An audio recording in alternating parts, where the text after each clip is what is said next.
bullets. BJP రాష్ట్ర కార్యవర్గ విస్తృత స్థాయి సమావేశంలో కీలక తీర్మానాలు చేశారు. ఈ సందర్భంగా మీడియాతో మాట్లాడిన మంత్రి సత్యకుమార్ యాదవ్ సమావేశంలో జరిగిన చర్చలు, చేసిన తీర్మానాలను వివరించారు. ఎన్నికల సరళి, దేశంలో ఎన్డీఏ కూటమి ఏర్పాటు, అక్కడ జరిగిన ఎన్నికల సరళిపై సమీక్ష చేశారు. సమావేశంలో 2 తీర్మానాలు చేసుకున్నాం. ఒకటి నరేంద్ర మోదీకి అభినందనలు, రెండవది రాష్ట్రంలో అద్భుత విజయం ఇచ్చిన ప్రజలకు ధన్యవాదాలు అన్నారు. తీర్మానాన్ని కేంద్ర సహాయ మంత్రి శ్రీనివాసరావు రాజు, సీఎం రమేష్ కి సోము వీర్రాజు సమర్పించారని తెలిపారు. ఇక 25 కోట్ల మంది ప్రజలు పేదరికం నుండి బయటకు వచ్చి సంతోషంగా జీవిస్తుంది పరిస్థితుల గురించి, రైతులకు పీఎం కిసాన్ సహాయం, ఎరువుల సహాయం, పూర్తి కాని పెండింగ్ ప్రాజెక్టుల గురించి, 50 కోట్ల మందికి ఆయుష్మాన్ భారత్, 100 కోట్ల లబ్ది, 30 కోట్ల సురక్ష బీమా యోజన, 45 కోట్ల మందికి ముద్ర యోజన సహా పలు అంశాలపై చర్చించామన్నారు. మేధావుల అభివృద్ధి కాంక్షకుల గొంతు నెక్కువేయబడిందో మనం చూసాం. ఇవాళ రాష్ట్ర పరిస్థితి, ఆర్థిక పరిస్థితి అగమ్యగోచరంగా ఉంది. ఏ విభాగంలో చూసినా కూడా వేల కోట్ల నుంచి లక్షల కోట్లు అప్పు కనిపిస్తూ ఉంది. ఇవాళ చూస్తున్నాం మన పత్రికల్లో,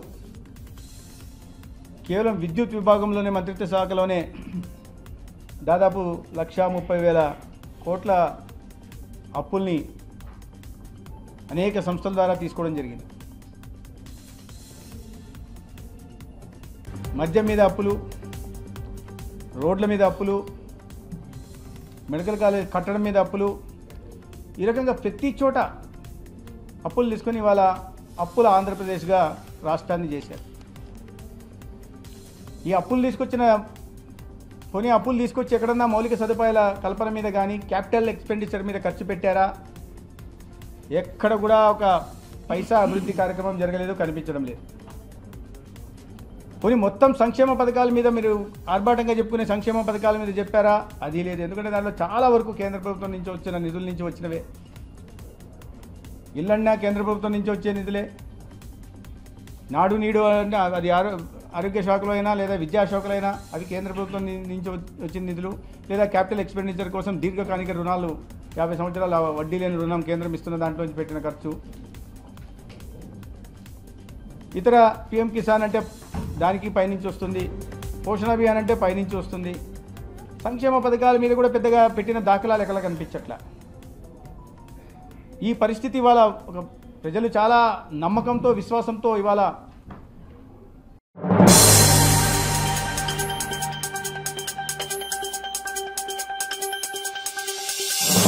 ఆంధ్రప్రదేశ్ దివంగత ముఖ్యమంత్రి వైఎస్ రాజశేఖర రెడ్డి 75వ జయంతి విజయవాడలో ఘనంగా జరిగే ఏపీ కాంగ్రెస్ అధ్యక్షురాలు షర్మిల ఆధ్వర్యంలో జరుగుతున్న ఈ వేడుకకు Telangana CM Revanth Reddy, deputy CM బట్టి విక్రమార్క ముఖ్య అతిథులుగా పాల్గొన్నారు. ఈ నేపథ్యంలో సీఎం రేవంత్ రెడ్డి మాట్లాడుతూ షర్మిలను ఉద్దేశించి ఆసక్తికర వ్యాఖ్యలు చేశారు.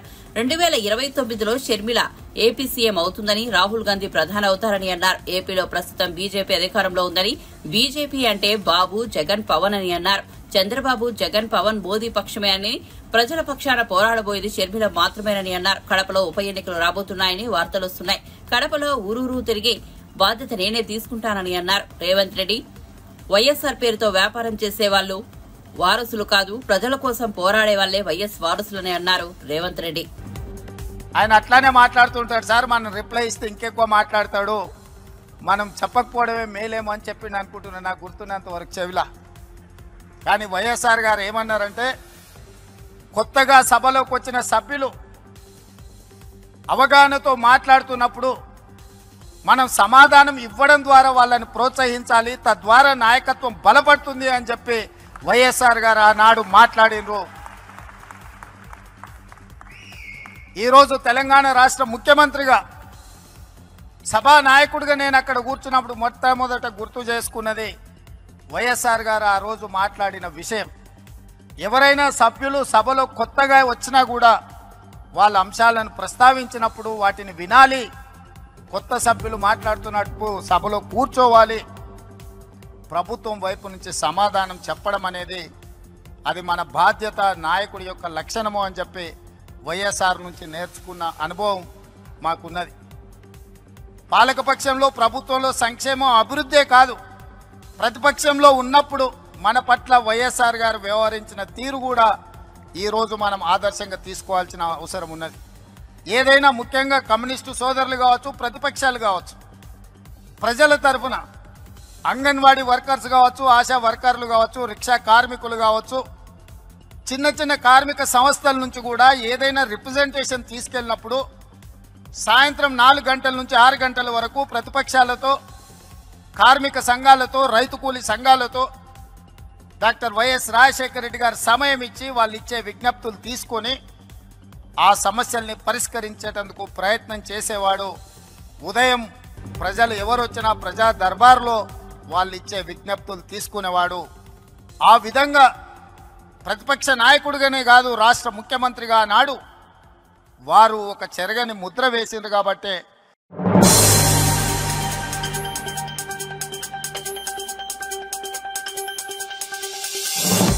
మంగళగిరిలో ఏర్పాటు చేసిన వైఎస్ఆర్ 75వ జయంతి ఉత్సవాల సభకు AP Congress chief YS Sharmila హాజరయ్యారు. ఈ సందర్భంగా ప్రసంగిస్తూ వైఎస్ జయంతి సందేశం పంపిన సోనియా గాంధీ, రాహుల్ గాంధీలకు కృతజ్ఞతలు తెలుపుతున్నట్లు వెల్లడించారు. వైఎస్ పేరు వినగానే చిరునవ్వు, రాజసం గుర్తుకు వస్తాయని అన్నారు. మనల్ని ఆదరించిన ప్రజల కోసం ఏదో ఒకటి చేయాలని తన తండ్రి వైఎస్ అనేవారని షర్మిల గుర్తు చేసుకున్నారు. జలయజ్ఞం తన తండ్రికి ఎంతో ఇష్టమైన కార్యక్రమమని తెలిపారు. అధికారం వచ్చాక కొందరు ప్రజలకు దూరమవుతారు, కానీ వైఎస్ రాజశేఖర రెడ్డి ఎన్నో పథకాలు తెచ్చి ప్రజల గుండెల్లో చోటు సంపాదించారని షర్మిల వివరించారు. మనం రుణపడి ఉండాం అన్న భావన నాన్నలో చాలా ఉండేది. ఒకసారి ఆలోచన చేయండి, ఏ ముఖ్యమంత్రి కూడా ఎలక్షన్లు అయిపోయాక గెలిచిన తర్వాత అంత తొందరగా మళ్ళీ ప్రజల్లోకి వెళ్ళాలి అని అనుకోడు. కానీ రాజశేఖర రెడ్డి గారు మాత్రం సాచురేషన్ పద్ధతిలో ప్రతి పథకము ప్రజలకు అందాలి. ఇంకా ఇల్లు లేని వారు ఉన్నారేమో, ఇంకా ఆరోగ్యశ్రీ అందని వారు ఉన్నారేమో, ఇంకా ఫీజు రీయింబర్స్మెంట్ అందని వారు ఉన్నారేమో, ఎవరికి ఏ అవసరం ఉన్నా అవసరం తీర్చాలి అని రచ్చబండ కార్యక్రమం ప్లాన్ చేశాడు రాజశేఖర రెడ్డి గారు. అసలు ఏం అవసరం ఉంది? నాకు ఒక్కొక్కసారి అనుకుంటే అసలు ఏం అవసరం ఉంది? ముఖ్యమంత్రిగా 5 సంవత్సరాలు పనిచేశాడు. ఆ పనితీరును బట్టి ప్రజలు ఆయనను ఆశీర్వదించారు. ఆయన గెలిచాడు.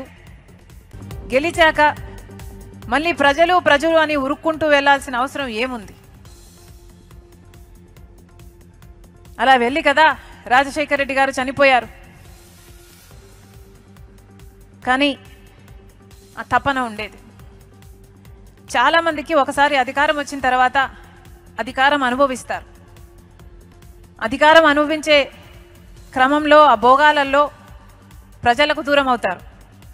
మొదట్లో రామకృష్ణ అన్న చెప్పినట్టు అధికారం లేనప్పుడు పాదయాత్రలు చేస్తారు, పోరాటాలు చేస్తారు. కానీ అధికారం వచ్చిన తర్వాత అవన్నీ మర్చిపోతారు. కానీ రాజశేఖర రెడ్డి గారు 5 సంవత్సరాలు ముఖ్యమంత్రి అయిన తర్వాత, సేవ చేసిన తర్వాత, అంత అద్భుతమైన పథకాల రూపకల్పన చేసి అద్భుతంగా అమలు చేసిన తర్వాత, గెలిచిన తర్వాత మళ్ళీ ప్రజల్లోకి పోవాలి అని ఉరుక్కుంటూ వెళ్ళి మనందరికీ దూరం అయ్యాడు రాజశేఖర రెడ్డి గారు. ఎంతమంది ఉంటారు అలాంటి నాయకులు? వెతికినా కనిపించరు. భూతద్దం పెట్టి వెతికినా కనిపించరు అలాంటి నాయకులు. ఇదే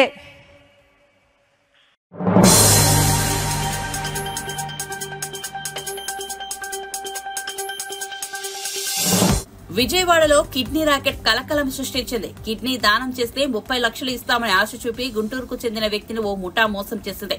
ఆపరేషన్ చేయించి కిడ్నీ తీసుకున్నాక డబ్బులు ఇచ్చేది లేదంటూ బెదిరించింది. దీంతో బాధితుడు గుంటూరు ఎస్వీ కార్యాలయంలో ఫిర్యాదు చేశాడు. గుంటూరుకు చెందిన గార్లపాటి మధుబాబు ఆర్థికంగా ఇబ్బందులు పడుతున్నాడు. అతడికి విజయవాడకు చెందిన భాష అనే వ్యక్తి సోషల్ మీడియాలో పరిచయం అయ్యాడు. మధుబాబు అవసరాన్ని ఆసరాగా చేసుకున్న భాష కిడ్నీ దానం చేస్తే 30 లక్షలు ఇప్పిస్తానని నమ్మబలికాడు. 30 లక్షల డబ్బు వస్తే తన సమస్యలన్నీ తీరుతాయని ఆశపడిన మధుబాబు కిడ్నీ విక్రయానికి ఒప్పుకున్నాడు. మధుబాబు ఒప్పుకోవడంతో ఈ నెల మొదటి వారంలో విజయవాడలోని విజయ హాస్పిటల్ కు తీసుకెళ్లి ఆపరేషన్ చేయించి కిడ్నీ తీసుకున్నారు. ఆపరేషన్ తర్వాత మధుబాబుకు 30 లక్షలు ఇవ్వాల్సి ఉండగా కేవలం 1.10 లక్షలు మాత్రమే భాష ఇచ్చాడు. మిగిలిన డబ్బులు అడిగేసరికి భాష తన నిజస్వరూపం బయటపెట్టాడు. స్నేహితుల్లా కిడ్నీ దానం చేసినట్టు సంతకం చేశావని మధుబాబుకు తెలిపాడు. కాబట్టి నీకు మిగిలిన డబ్బులు ఇవ్వాల్సిన అవసరం లేదంటూ బెదిరించాడు. దీంతో మోసపోయారని గ్రహించిన బాధితుడు పోలీసులను ఆశ్రయించాడు. డాక్టర్ శరత్ బాబు మధ్యవర్తి భాషపై గుంటూరు జిల్లా ఎస్పీకి ఫిర్యాదు చేశాడు.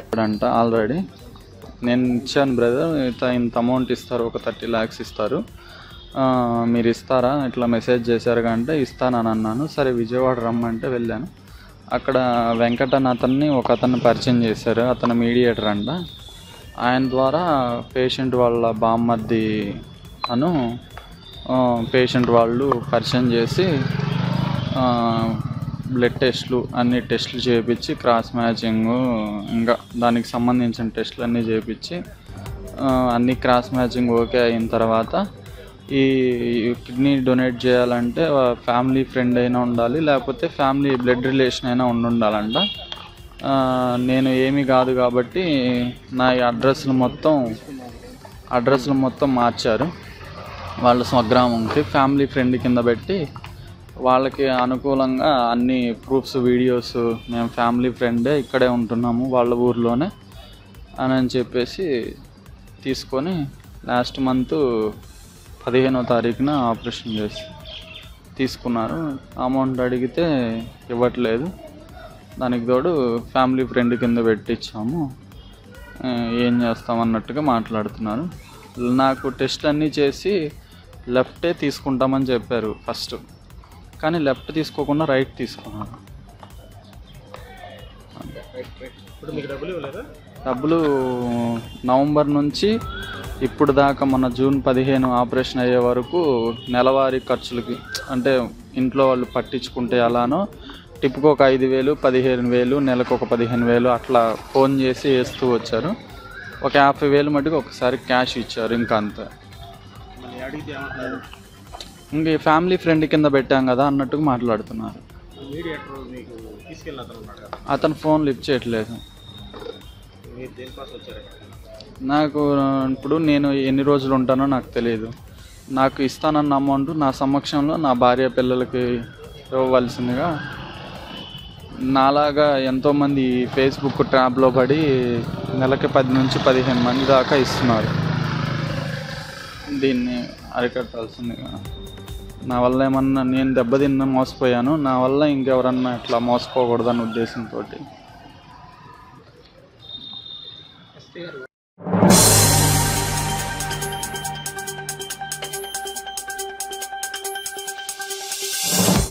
బంగాళాఖాతంలో కొనసాగుతున్న ఉపరితల ఆవర్తనం ద్రోణి కారణంగా నైరుతి రుతుపవనాలు చురుగ్గా మారాయి. ఫలితంగా కోస్తాలో రాగల 24 గంటల్లో అక్కడక్కడ భారీ వర్షాలు కురిసే అవకాశం ఉందని వాతావరణ శాఖ హెచ్చరికలు జారీ చేసింది. ఉత్తరాంధ్రకు అనుకూలి ఉన్న పశ్చిమ మధ్య వాయువ్య బంగాళాఖాతంలో ఉపరితల ఆవర్తనం కొనసాగుతోంది. అలాగే ఉత్తరాంధ్ర, దక్షిణ ఒడిశా మీదుగా తూర్పు, పడమరగా ద్రోణి వ్యాపించింది. దీని ప్రభావంతో రుతుపవన ద్రోణి రాయపూర్, కళింగపట్నం మీదుగా మధ్య బంగాళాఖాతం వరకు విస్తరించింది. దీని ప్రభావంతో రాష్ట్రంలో నైరుతి రుతుపవనాల్లో మరింత కదలిక వచ్చింది. పలు ప్రాంతాల్లో వర్షాలు కురిశాయి. వచ్చే 24 గంటల్లో కోస్తా, రాయలసీమలో అక్కడక్కడ వర్షాలు కురుస్తాయని, కోస్తాలో కొన్ని చోట్ల భారీ వర్షాలు కురిసే అవకాశం ఉందని వాతావరణ శాఖ తెలిపింది. బంగాళాఖాతంలో ఏర్పడిన ఆవర్తనం 2 రోజుల్లో అల్పపీడనంగా మారే అవకాశం ఉందని తెలిపింది.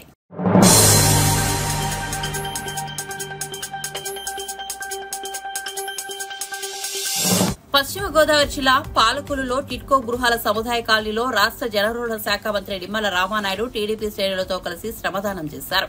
ప్రజలు సంచరించడానికి వీలు లేకుండా కాలనీలో అడవిలా పెరిగిన చెట్లు, మట్టి గుట్టలను తొలగించారు.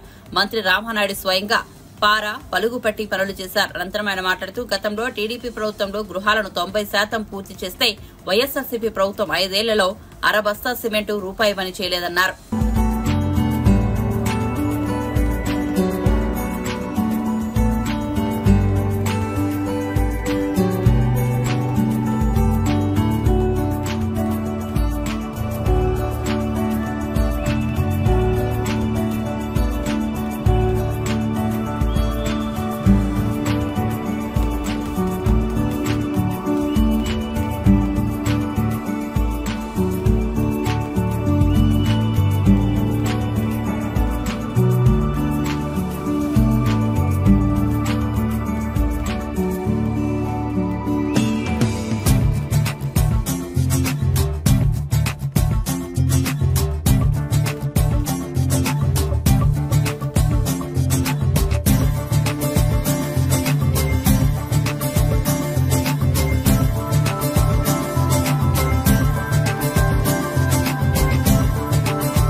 మహిళల సొంతింటి కళ నెరవేర్చాలని ఆ రోజు చంద్రబాబు నాయుడు గారు ఆంధ్రప్రదేశ్ రాష్ట్రంలో 8 లక్షల ఎన్టీఆర్ టిట్కో ఇళ్లు, మన పాలకులలో 7,159 ఇళ్లు ఆ రోజు 2019 ఎన్నికల నాటికి 90% ఆ రోజు పూర్తి చేస్తే జగన్మోహన్ రెడ్డి అధికారంలోకి వచ్చిన 5 సంవత్సరాల్లో ఒక్క అర్బస్తా సిమెంట్ గాని ఒక్క రూపాయి గాని పెట్టకుండా ఆ పేదల మీద ఆ మహిళల మీద కక్ష సాధించడానికి నిదర్శనం ఈ రోజు ఏదైతే ఎన్టీఆర్ టిట్కో ఇళ్లలో పెద్ద మాదిరిగా ఒక చిట్టడవిల మాదిరిగా పెరిగిపోయిన వృక్షాలతో నిండి పాములు పుట్టలతోటి ఏదైతే కట్టినటువంటి కట్టడాలు బిల్డింగులు కూడా మరి చెదలు పట్టినటువంటి స్థితికి జగన్మోహన్ రెడ్డి 5 సంవత్సరాల్లో తీసుకొచ్చాడని అంటే పేదల మీద కనికరం లేనిటువంటి మానవత్వం లేనిటువంటి వ్యక్తి జగన్మోహన్ రెడ్డి.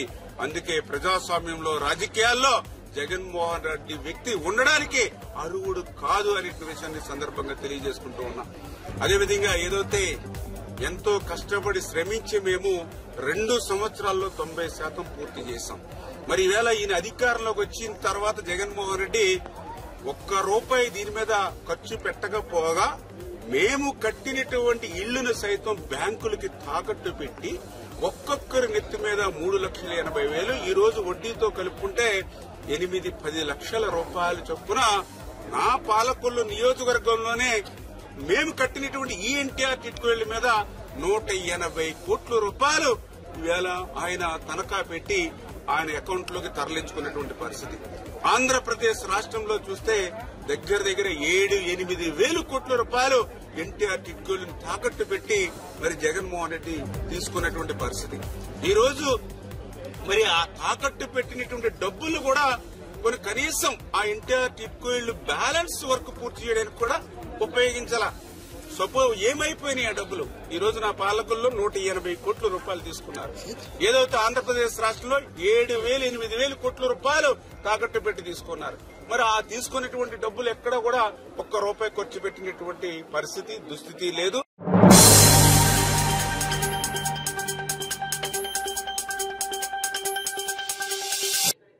తెలంగాణ ముఖ్యమంత్రి రేవంత్ రెడ్డి ఏపీ సీఎం చంద్రబాబు భేటీతో రాష్ట్రంలో రాజకీయం మరోసారి హీటెక్కింది. ఈ నేపథ్యంలో కాంగ్రెస్ మాజీ ఎమ్మెల్యే జగ్గారెడ్డి కీలక వ్యాఖ్యలు చేశారు. తెలంగాణను కబ్జా చేసే ప్రయత్నం జరుగుతోందని కామెంట్ చేశారు. కాగా జగ్గారెడ్డి మీడియాతో మాట్లాడుతూ తెలంగాణలో బీజేపీ గేమ్ స్టార్ట్ చేసింది, టీడీపీని ముందు పెట్టి బీజేపీ బుల్లెట్ గేమ్ ఆడుతోంది. తెలంగాణను కబ్జా చేసే ప్రయత్నం జరుగుతోంది. ఈ విషయంలో కాంగ్రెస్ క్యాడర్ అలర్ట్గా ఉండాలని సూచిస్తున్నానని తెలిపారు. సీఎం హోదాలో చంద్రబాబు తెలంగాణలో అడుగుపెట్టాడు. చంద్రబాబు 2 కళ్ల సిద్ధాంతంలో రాజకీయం మొదలుపెట్టాడు. కాంగ్రెస్ ను దెబ్బకొట్టేందుకే టీడీపీ జనసేనను బీజేపీ రంగంలోకి దింపింది. చంద్రబాబు పావుగా వ్యవహరిస్తున్నాడంటూ కామెంట్ చేశారు.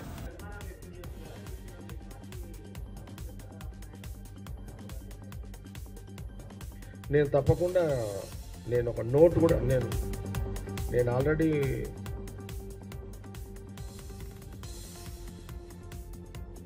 ఇప్పుడు ప్రెస్ మీట్ పెడుతున్నట్టు ఆటోమేటిక్ పోతుంది కదా.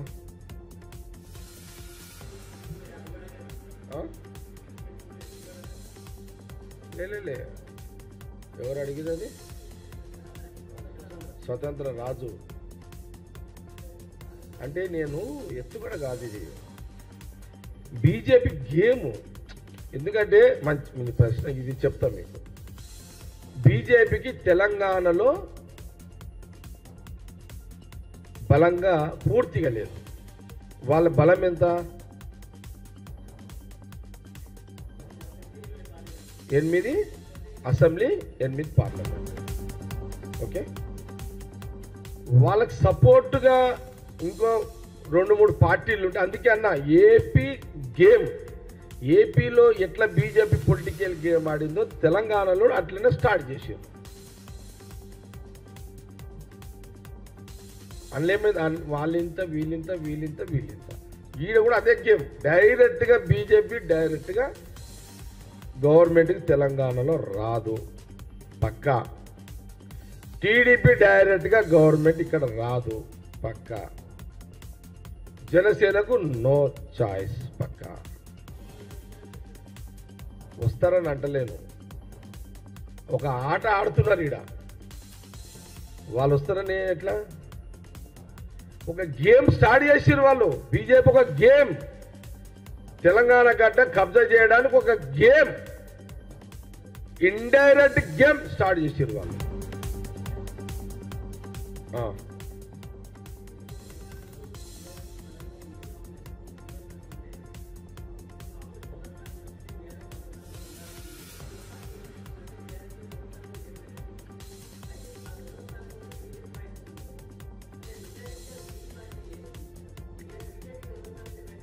కార్తీక్, నీ ప్రశ్న ఉన్నది ఇండియన్ ఎక్స్ప్రెస్. నీ ప్రశ్న కరెక్టే అడిగినావు. నేను ఇప్పుడు జవాబు చెప్పే టైం కాదు.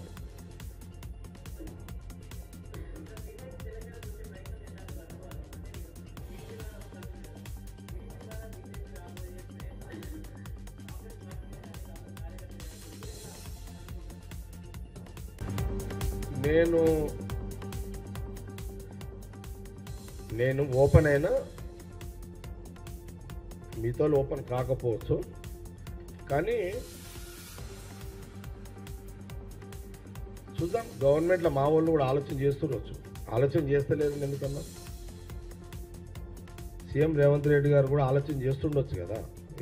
ఆయన కూడా పొలిటీషియను, పిసిసి ముఖ్యమంత్రి అయ్యాడు. ఆయన కూడా ఇప్పుడు నాకు వచ్చిన ఆలోచనలు ఆయన కూడా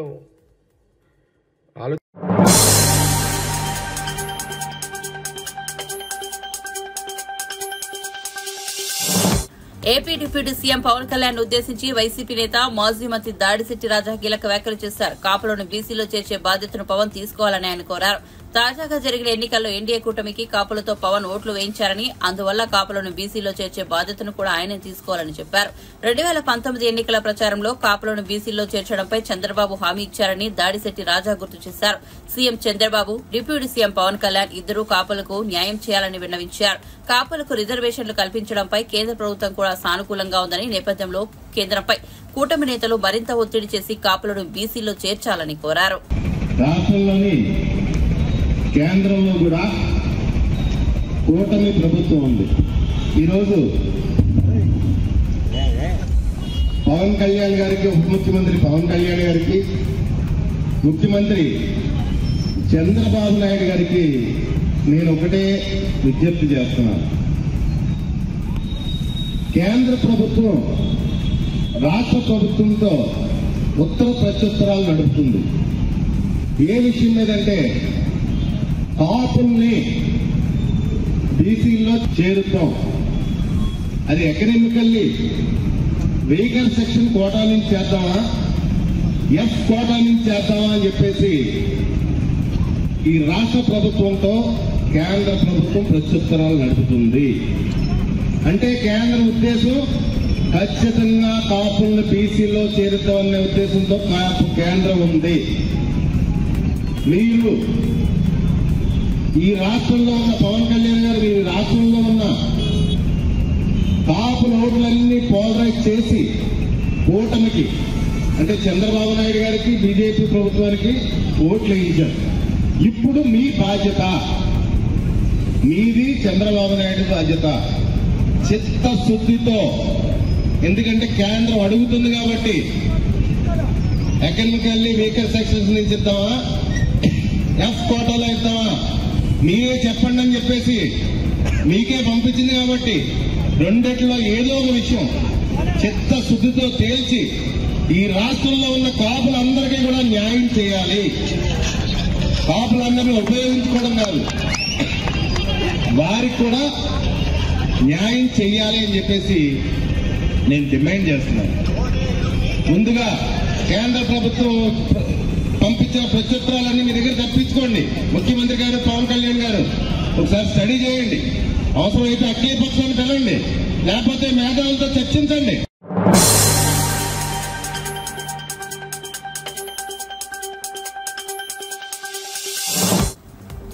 కాంగ్రెస్ ప్రభుత్వం తీరు వల్ల 300 మంది చిరుద్యోగులు రోడ్డున పడ్డారని మల్కాజ్గిరి ఎంపీ ఈటెల రాజేందర్ విమర్శించారు.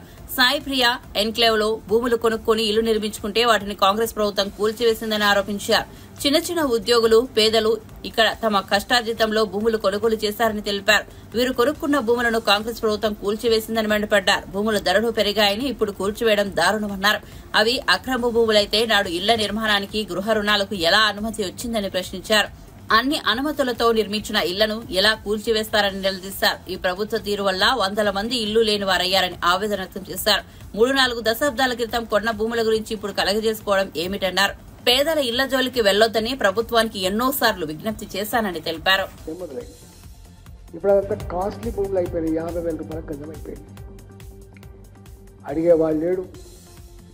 కనీసం వాళ్ళు ఏమైంది అంటే అప్పటి కలెక్టర్లు, అప్పటి ఆర్డీఓలు, అప్పటి ఎంఆర్ఓలు ఎందుకు పర్మిషన్ ఇచ్చినట్టు, ఎందుకు వాళ్లకు జిహెచ్ఎంసీ వాళ్ళు కూడా పర్మిషన్ ఇచ్చినట్టు, కొంతమంది లోన్స్ కూడా తీసినట్టు ఇంతవరకు ఎవరు ఆలోచన చేస్తలేరు.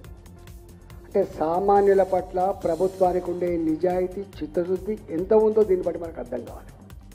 జ్ఞానం ఉండవలసింది ఏంటంటే, బుద్ధి ఉండవలసింది ఏంటంటే, కలెక్టర్లు మనుషులు మారుతుండొచ్చు కానీ కలెక్టర్ పోస్ట్ అట్లే ఉంటుంది. ప్రభుత్వాలు మారుతుండొచ్చు. 85 నుంచి మొదలుపెట్టి ఎన్టీ రామారావు ప్రభుత్వం నుంచి మొదలుపెట్టి ఇవాళ రేవంత్ రెడ్డి గారి ప్రభుత్వం వరకు కూడా ఉండవచ్చు. కానీ ఈ పేదల భూములు మాత్రం కాంగ్రెస్ పార్టీ వచ్చిన తర్వాత వాళ్ళ ఇల్లు కూల్చివేయబడ్డాయి. ఇవాళ మనకు అప్పుడప్పుడు వస్తూ ఉంటారు.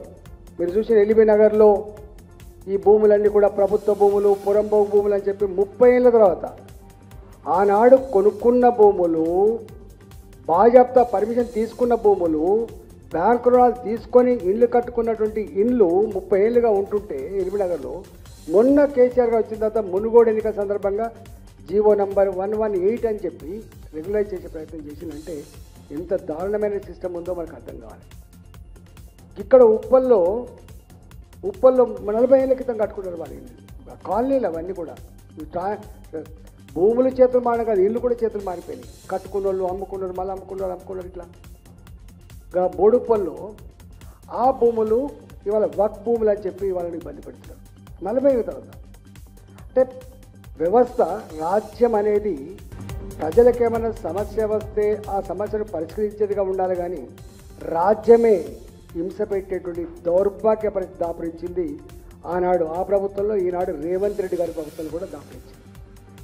దీంట్లో ఒక చిన్న బిట్టు ఇవాళ పొద్దున ఎంత దుర్మార్గంగా అంటే 6 మంది పాపం, వాళ్ళంతా చిన్న వాళ్ళు, మామూలు వాళ్ళు కొనుక్కున్న గజాలు రజనీ కుమార్ 110 గజాలు 50,000 పైచిలకు పెట్టి కొనుక్కున్నాడు గజం.